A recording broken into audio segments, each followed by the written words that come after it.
this time, I'd like to introduce Ms. Rivera, who has been responsible for spearheading this project with our students, and the show can begin. Ms. Rivera, if you can please come to the stage. Oh, thank you.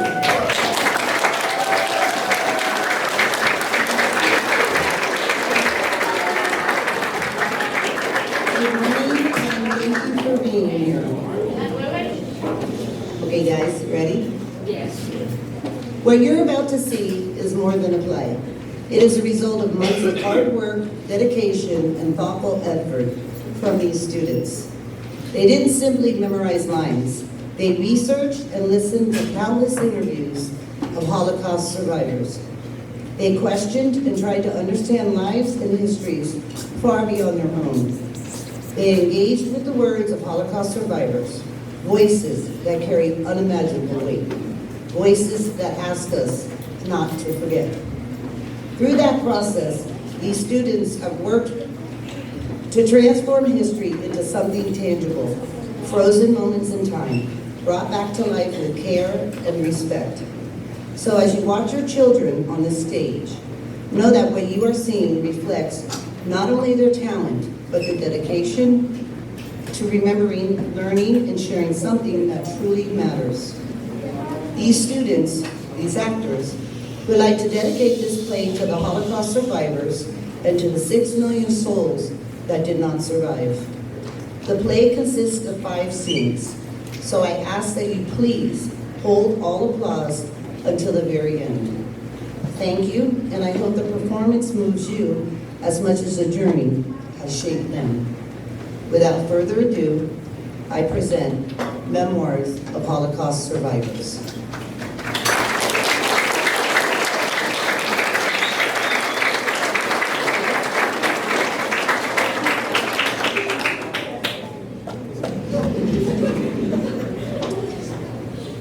The Holocaust was a tragic period during World War II when the Nazi government in Germany targeted Jewish people and other groups with violence and discrimination.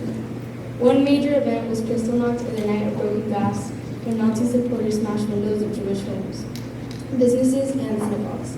This marked a big increase in violence against Jewish people. After this, many Jewish families were taken from their homes, some were deported, which means they were taken away, often by train, to different places controlled by the Nazis. Many were sent to ghettos, which were crowded, closed-off neighborhoods where Jewish people were forced to live with very little food, medicine, or freedom. Later, the Nazis sent millions of people from the ghettos to concentration camps. These were extremely harsh places where people were forced to work, lived in terrible conditions, and many were killed. The Holocaust began to end when the Allied countries defeated the Nazis. This led to the liberation of the concentration camps, meaning soldiers arrived, freed the prisoners, and helped them get medical care, food, and safety. This play is the essential short stories shared by people who survived the Holocaust. Through their memories, the play helps us understand what they experienced, how they got through during very difficult times, and why it's important for us to remember history so it never happens again.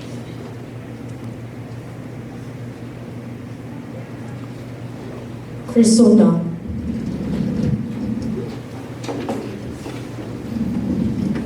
It was November the 10th, 1938. My sister and I were sleeping in our bedroom.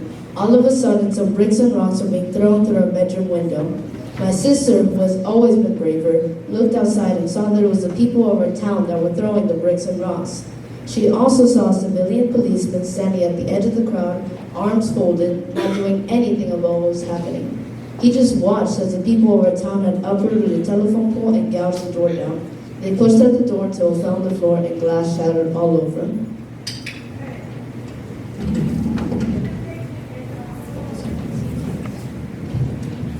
My sister and I were very frightened. We ran across the hall to our parents' bedroom, and the bricks and rocks were also being thrown through their windows. My baby brother Ernest was lying down in his bassinet near the window, and a rock fell on his hand. But he was okay, and the 5 of us hid in the back of the bedroom.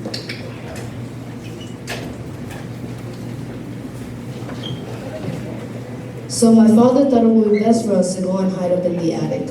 When we got up to the attic, the rabbi's family was already there, but the rabbi wasn't. I looked out a little window to see the rabbi standing on his veranda while 2 SS officers held him by the arm, and another one came along to cut off his beard.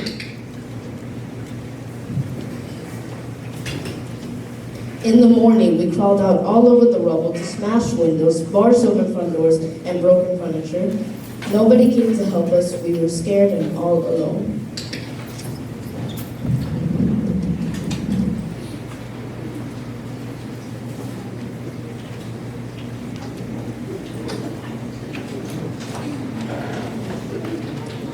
Deportation.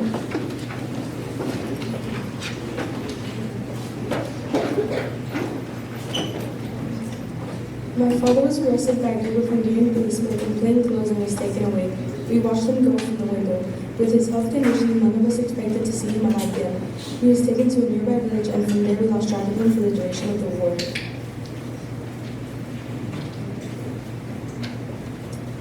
We lived on the second floor, and as we were leaving, as per the soldiers' orders and ascending the staircase, every single one of that staircase was occupied by a person waiting to get inside the apartment to ransack it. They yelled, they were yelling at us, cursing, screaming at us, and spitting at us as we trundled down with little bundles of our belongings. I didn't look up, I didn't look at their faces, I just felt the spit on my face. Unbeknownst to us, our former cook, whom we had to let go 3 years ago, was at the count. She went in and very methodically collected my mother's recipe book, a diary of my mother's working bedroom, and in performance videos of the big cardboard folder with as much artwork and papers as she could. She returned it to us after the war.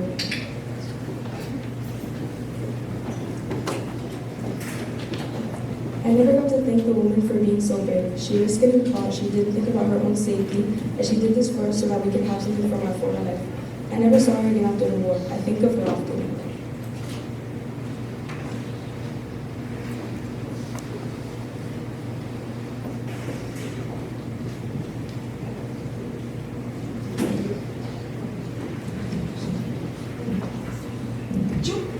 The ghettos.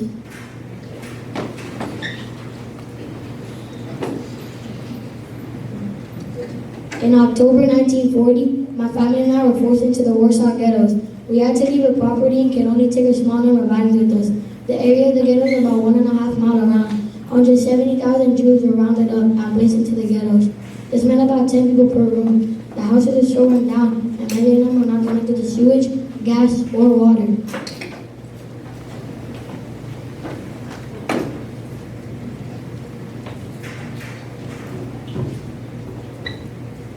There was not enough food. There was not enough shelter.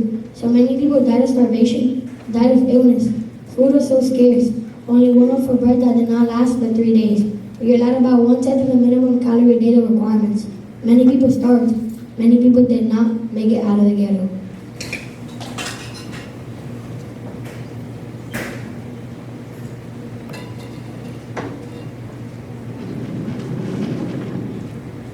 In July 1942, the start of the Warsaw Ghetto deportation began. Many people were sent to camps.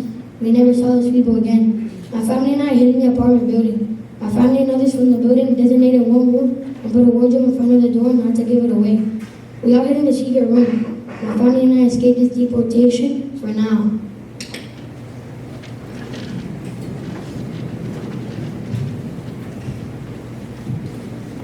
One year later, we were in hiding again. It was April 1943 and the Nazi soldiers marched into the ghettos in armored cars, tanks, and bomber planes flying overhead.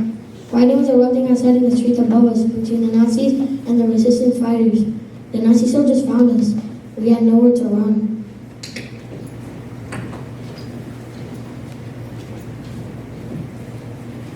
We were forced into the streets. The streets were on fire, dust everywhere, bombs dropping. The soldiers marched us to the deportation station. We were being sent to Majdanek concentration camp. We didn't escape this time. Our fate was sealed.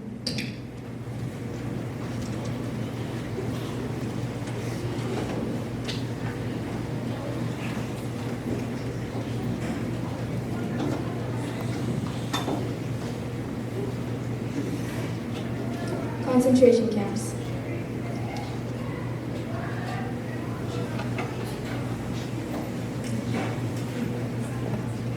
One day in August 1944, we, that is, the three in the family, my mother, my youngest brother, and I, were taken to a train station, stepped into cattle wagons, and the destination was unknown to us. The conditions in these cattle wagons were just indescribable. It was stuffy, full of people, children crying. Some people were fainting, some people didn't survive. We had no food or water. After a day and a night going like this, we arrived at 2 o'clock a.m. in a place known as Auschwitz.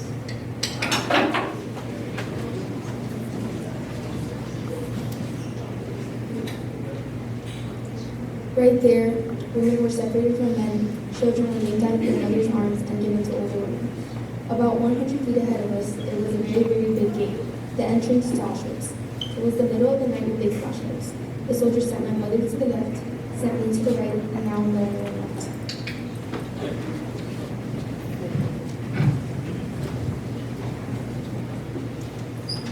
In the barracks were hundreds and hundreds of blankets.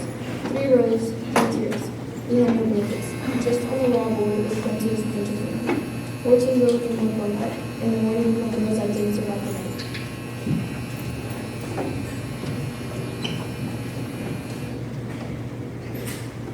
Two weeks later, under heavy bombardment, many who didn't survive from hunger and thirst were transported to another camp. The name was Rivera. The Nazis pushed us in the barracks in the dark, a barrack already full of people. Quite naturally, there were screams and yells. It was chaos. We didn't know where we were or what was happening.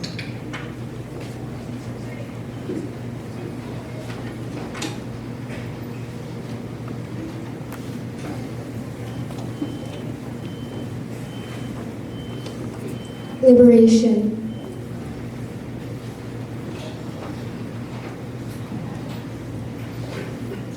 One morning, we came out, and the first thing we saw was that there was no guard in the guard tower.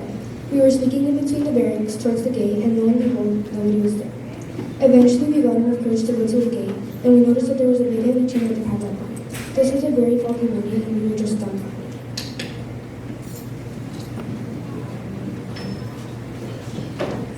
Friday, April 13th, 1945. I remember this like it was today, and this happened 80 years ago. The Germans disappeared. I don't know where they went, and I realized that we were all alone. Suddenly, we saw this big American flag coming towards us, but I think in this moment we couldn't even take in what it meant to be liberated, to be free.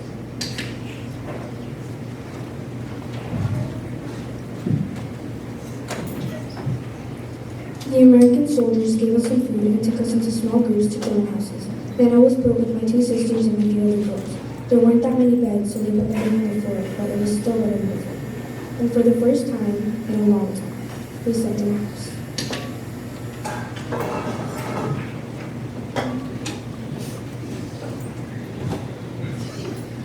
I remember a feeling you can't describe. I felt like I was reborn. We still felt this was a dream. In our eyes, these soldiers were all like angels to us.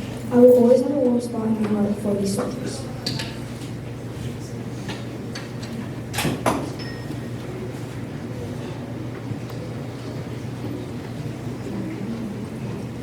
By the time the war had ended in 1945, approximately 6 million Jews had died in the Holocaust. This is why we must never forget.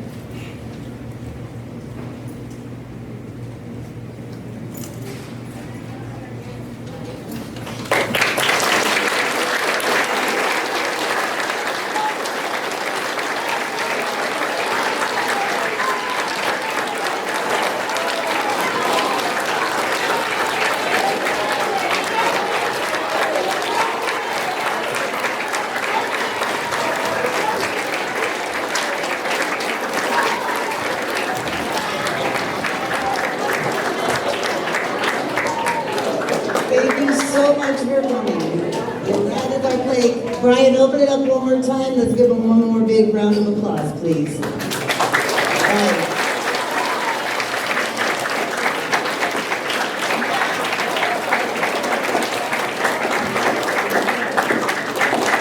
Will somebody open the curtains, please? Somebody open the curtains, please. Let's see if they do it. There we go.